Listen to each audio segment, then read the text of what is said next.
Terima kasih saudara masih setia menyaksikan Sahur Time bersama saya Kang Amin dan masih ditemani Kiai Haji Misbahul Munir. Nah, sebelum kita melanjutkan perbincangan kita, saya ingin mengingatkan saudara-saudara di rumah yang ingin ikut berdonasi untuk berdonasi di dakwah peduli COVID-19 yang nantinya donasi itu akan disalurkan kepada para guru ngaji, santri, majelis taklim dan pesantren yang terdampak COVID-19. Bisa melalui rekening BCA 29120900915 atau bisa melalui situs kitabisa.com dengan memindai QR Code yang terdapat di layar televisi Anda. Nah, saudara-saudara sekalian, hari ini kita kedatangan narasumber yang spesial, idola kaum milenial. Beliau adalah Sekretaris Jenderal Pengurus Besar Nahdlatul Ulama, Bapak Haji Helmi Faisal Zaini. Assalamualaikum Pak Helmi. Waalaikumsalam. Apa kabar? Sehat. Salimnya berjaring ya. Lancar perjalanan? Alhamdulillah lancar ya. Ini idola kaum milenial. Jadi Instagram, Facebook, Instastory-nya banyak di-like anak-anak milenial. Oke, Pak Helmi, karena ini adalah musim pandemi dan kita tahu PBNU juga termasuk lembaga ormas yang sangat aktif menghimbau masyarakat untuk bersocial distancing, berdonasi, saling membantu, dan banyak hal lainnya. Nah, kira-kira apa yang sudah dilakukan oleh PBNU terkait pandemi ini? Jadi pertama, terima kasih tadi saya mengikuti pengajian ini dan insya Allah ini akan menjadi berkah buat kita. Amin.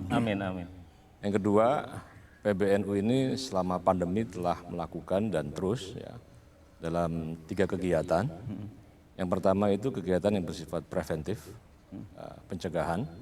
Kemudian yang kedua adalah kuratif, pengobatan. Dan yang ketiga itu kita juga menyiapkan yang disebut dengan social safety net, jaring GPS, jaring pengaman sosial.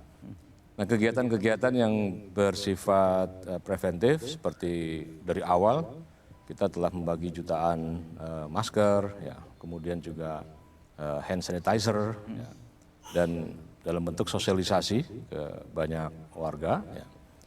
Kedua, kegiatan-kegiatan yang bersifat kuratif, PBNU memiliki lebih dari 30 rumah sakit NU yang telah disiagakan dan sampai hari ini terus melakukan penanganan terhadap korban, baik yang PDP maupun yang sudah positif. Dan kegiatan-kegiatan yang ketiga yaitu jaring pengaman sosial, kita memberikan bantuan-bantuan yang sekarang sangat diperlukan, itu adalah kegiatan seperti pembagian sembako. Dan kegiatan ini sudah didistribusikan ke lebih dari 1 juta penerima. Jadi kalau satu penerima 1 juta kakak, jadi kalau satu kakak itu 4 orang misalnya, berarti ada sekitar 4 juta dan terbantu melalui kegiatan NU, Satgas NU Peduli COVID-19. Dan kami juga tengah menyiapkan kegiatan-kegiatan yang bersifat recovery. Jadi kegiatan yang kita bagi dalam 3 tadi itu adalah bagian dari respon. Kemudian kita juga tengah menyiapkan kegiatan yang bersifat recovery. Dampak dari COVID-19 ini yang kita ketahui akan berdampak yang sangat luas secara ekonomi. Maka dalam kesempatan yang baik pada pagi hari ini, saya mengajak tentunya kepada kita semua, ayo kita diingatkan oleh Allah Subhanahu wa Ta'ala. Allah memaksa kita hari-hari ini untuk stay at home, untuk tinggal di rumah, dan kita bermuhasabah bahwa ternyata karena kita ini sebagai insan yang beragama harus senantiasa husnudzon kepada Allah. Maka setiap peristiwa yang enak, yang tidak enak, yang mengembirakan, yang menyedihkan, kita harus senantiasa berprasangka baik kepada Allah. Termasuk situasi yang hari ini kita alami. Bahkan bahwa akan ada hikmah di balik semua. Bahwa akan ada hikmah. Nah, salah satu hikmah yang menurut saya penting adalah ternyata kita kembali kepada konsep Nabi, baiti jannati, rumahku adalah surga bagiku. Nah, bagaimana kita membuat rumah kita ini menjadi surga dengan cara bahwa ternyata kita ini sekarang sudah harus kembali memperbaiki ibadah kita, memperbaiki hubungan sosial kita dimulai dari kehidupan di rumah sehari-hari. Memperbaiki hubungan kita dengan istri kita, dengan anak kita, dengan sanak famili kita.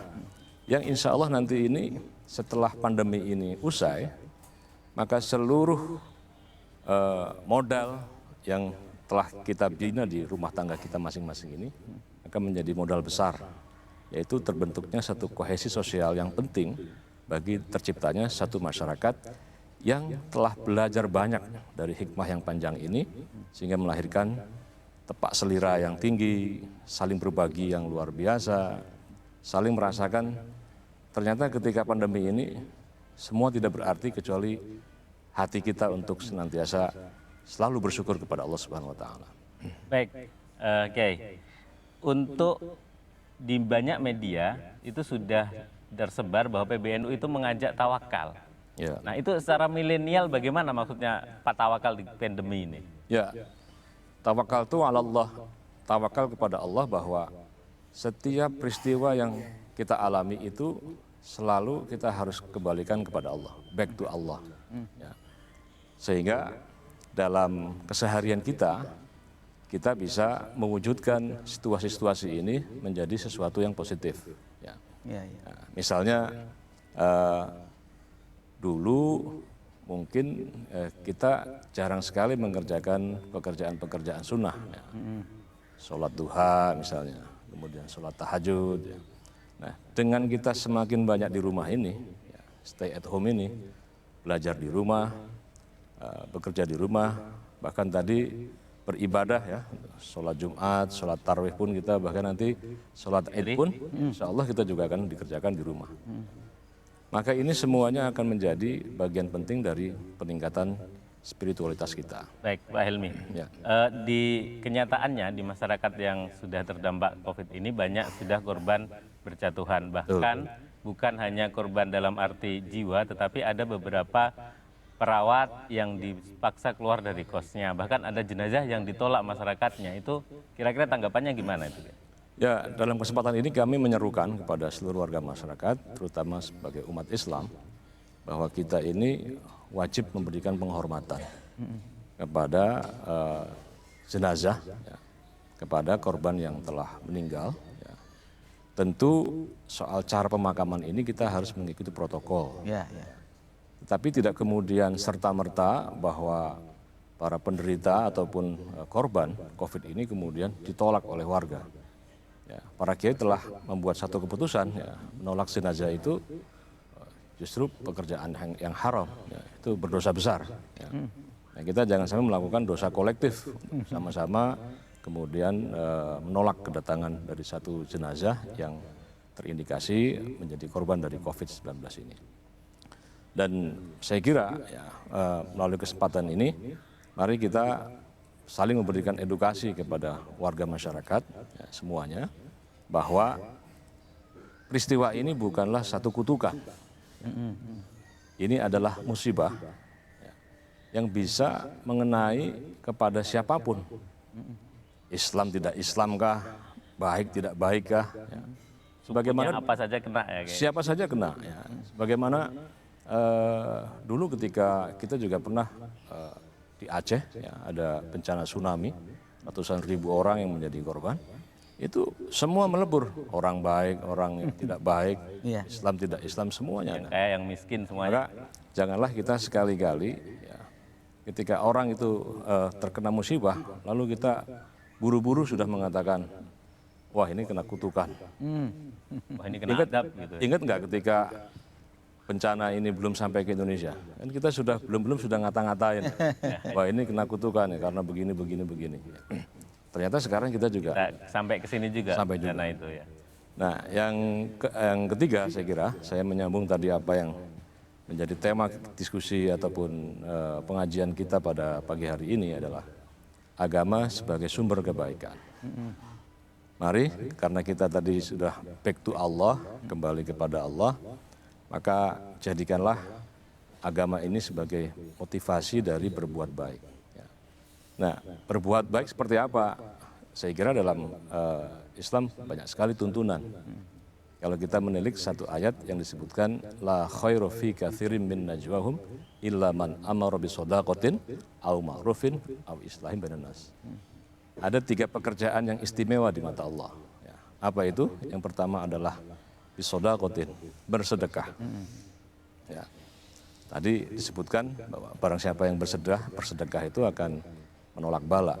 Ini juga dalam Quran juga disebutkan innal hasanati yudhibnas sayiat. Setiap kebaikan-kebaikan itu akan menghapus segala keburukan, termasuk musibah yang akan datang kepada kita. Mudah-mudahan dengan bersedekah ya, akan terhindar. Termasuk berdonasi di acara ini. Termasuk berdonasi. Dan yang kedua adalah tadi au ma'rufin, berlaku baik. Ya. Dan yang ketiga ini tugas kolektif, yaitu au islahim bainan nas, membangun satu masyarakat yang beradab. Ya. Maka Islam adalah agama yang luhur, ya. Bahkan kalau kita terus mencermati, karena ini adalah syahrul Quran, ya, bulannya Quran, kita terus membaca Quran, ya, disebutkan bahwa tugas agama itu adalah bagaimana kita bisa membebaskan umatnya dari 2 keterjajahan. Falya'budu rabb hadzal bait alladzi at'amahum min ju'in wa amanahum min khauf. Bagaimana kita bisa membebaskan manusia dari al-ju', rasa lapar. Yang kedua adalah al-khauf, dari ketakutan, kecemasan. Nah, takut kepada corona dan seterusnya. Ini kalau kita kembalikan kepada Allah, maka insya Allah semuanya akan menjadi mudah. Bahwa akan ada hikmah di balik semua Akan ada ini. hikmah di balik. Dan bahwa corona itu adalah ujian Allah. Bukan bencana, bukan adab, apalagi mimpi buruk. Corona bukan mimpi buruk bangsa Indonesia. Dan mohon maaf Pak Helmi, jadi biasanya di acara ini kita ada ijazah amalan. Ijazah amalan. Nah, terkait karena ini masalah mimpi buruk ini, jangan sampai corona menjadi mimpi buruk. Pak Kiai Misbah, para pemirsa sekalian, hari ini akan memberikan ijazah menolak mimpi buruk pribadi masing-masing. Silakan Pak Kiai. Pak Sekjen, biasanya kiai-kiai itu ngasih amalannya untuk keteguhan batin masyarakat kaum muslimin muslimat. Hari ini karena ada Pak Sekjen, saya akan memberi amalan yang singkat saja, gampang ditiru Pak Sekjen. Jadi kadang Kang Amin kita bermimpi kok nggak enak gitu ya Kang Amin ya. Perasaan saya nggak enak, gigi kok copot misalnya. Maka kalau perasaannya nggak enak, cepat mohon perlindungan kepada Allah pertama. Kemudian yang kedua, perhatikan saya. Siap Kiai. Meludah ke kiri 3 kali. Oh, aman, aman, nggak ada orang keluar. Misalnya bangun dari tidur, Bapak Ibu, kok mimpi nggak enak saya. Meludah 3 kali. Jangan kenceng-kenceng, saya khawatir takut ada istrinya yang sebelah kiri. Iya, makanya dilihat dulu Kiai, aman. Sedikit, gitu. 3 kali. Agar apa? Terhindar dari akibat mimpi yang buruk. Jadi ijazahnya hari ini bukan Bacaan. doa, bukan bacaan ya? Tapi simpel, bisa dilaksanakan. Ini sampai Pak Sekjen saja bilang, ya itu artinya Pak Sekjen sadar, itu ada keterangannya. Ya kalau saya boleh menambahkan. Boleh. Ya. Ijazahnya ditambah. Ya. Baca doanya gampang juga sih, kalimat tammah itu. A'udzu bikalimatillahi tammati min syarri ma khalaq. 3 kali. 3 kali. Setelah itu ditambah membaca bismillahilladzi la yadurru ma'asmihi fil ardi wala fis sama. Wa huwas 3 kali juga. Baik. Terima kasih Pak Sekjen sudah berkenan hadir pada pagi hari ini. Bukan hanya menghimbau, tapi juga memberi amalan. Alhamdulillah. Alhamdulillah, namanya Sekjen PBN. Pasti bisa masalah amalan-amalan. Baik saudara-saudara sekalian, kami sampaikan terima kasih kepada Bapak Helmi Faisal yang sudah hadir di Sahur Time dan memberikan banyak informasi untuk kita semua. Saya mengajak juga kepada saudara-saudara sekalian untuk tetap berdonasi di dakwah peduli COVID-19 untuk para guru ngaji, santri, majelis taklim, dan pesantren yang terdampak COVID-19. Bisa melalui rekening BCA 29120900915 atau bisa melalui situs kitabisa.com dengan memindai QR Code yang terdapat di layar televisi Anda. Selain donasi, saya juga mengajak Anda sekalian untuk menyalurkan zakat melalui NU Care Lazisnu di nomor rekening yang tertera di layar televisi Anda sebesar Rp35.000 per individu untuk zakat fitrah dan untuk zakat mal dengan hitungan masing-masing. Tetap saksikan Sahur Time karena nanti Kiai Haji Misbahul Munir akan membimbing kita untuk berzikir bersama. Mari siapkan hati, siapkan diri, ambil wudhu, dan kita akan berzikir setelah jeda yang satu ini.